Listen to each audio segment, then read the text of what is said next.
जो जहर उस दौर में घोला गया, उसका नुकसान देश आज भी भुगत रहा है।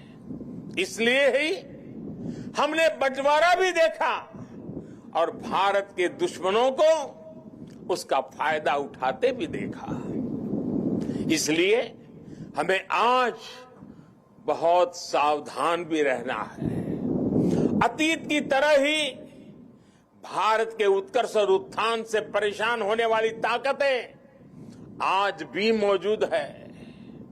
वो आज भी हमें तोड़ने की, हमें बांटने की हर कोशिश करती है। हमें जातियों के नाम पर लड़ाने के लिए तरह तरह के नैरेटिव गढ़े जाते हैं। प्रांतों के नाम पर हमें बांटने की कोशिश होती है। कभी एक भारतीय भाषा को दूसरी भारतीय भाषा का दुश्मन बनाने के लिए कैंपेन चलाए जाते हैं। इतिहास को भी इस तरह पेश किया जाता है ताकि देश के लोग जुड़े नहीं बल्कि एक दूसरे से दूर हो। और भाइयों बहनों, इसे एक और बात हमारे लिए ध्यान रखनी आवश्यक है। ये जरूरी नहीं है कि देश को कमजोर करने वाली ताकत हमेशा हमारे खुले दुश्मन के रूप में ही आए।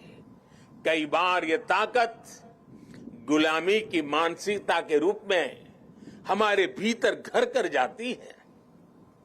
कई बार ये ताकत हमारे व्यक्तिगत स्वार्थों के जरिए सेंधमारी करती है।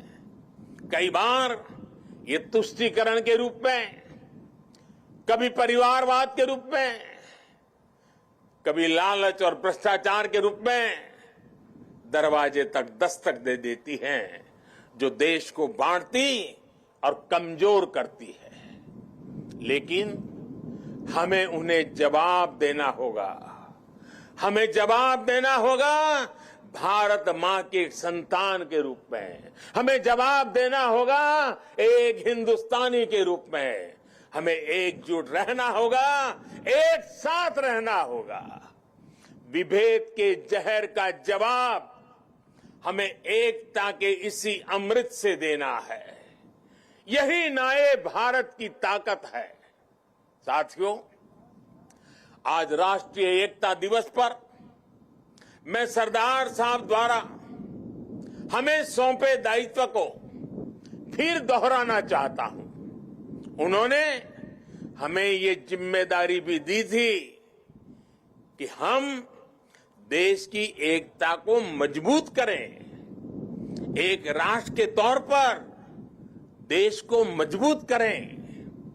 ये एकता तब मजबूत होगी जब हर नागरिक एक जैसे कर्तव्य बोध से ये जिम्मेदारी संभालेगा।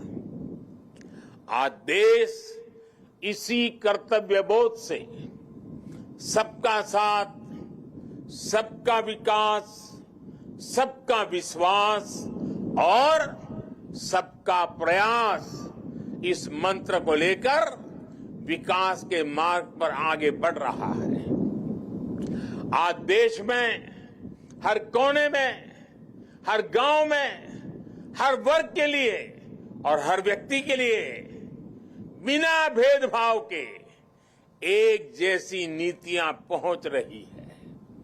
आज अगर गुजरात के सूरत में सामान्य मानवी को मुफ्त वैक्सीन लग रही है, तो अरुणाचल के सियांग में भी उतनी ही आसानी से मुफ्त वैक्सीन उपलब्ध है।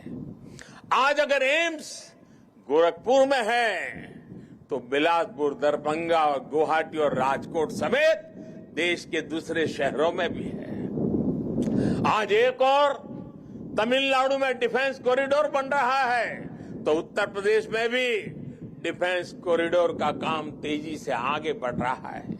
आज नॉर्थ ईस्ट की किसी रसोई में खाना बन रहा हो या तमिलनाडु की किसी सम्मियल अरई में खाना बन रहा हो, भाषा भले अलग हो, भोजन भले अलग हो, लेकिन माताओं बहनों को धुएं से मुक्ति दिलाने वाला उज्ज्वला सिलेंडर हर जगह है। हमारी जो भी नीतियां हैं, सबकी नीयत एक ही है, आखिरी पायदान पर खड़े व्यक्ति तक पहुंचना, उसे विकास की मुख्य धारा से जोड़ना। साथियों, हमारे देश के करोड़ों लोगों ने दशकों तक अपनी मौलिक जरूरतों के लिए भी लंबा इंतजार किया है। बुनियादी सुविधाओं के बीच की खाई जितनी कम होगी, उतनी ही एकता भी मजबूत होगी। इसलिए आज देश में सैचुरेशन के सिद्धांत पर काम हो रहा है। लक्ष्य ये कि हर योजना का लाभ हर लाभार्थी तक पहुंचे। इसलिए आज housing for all, digital connectivity for all, clean cooking for all, electricity for all,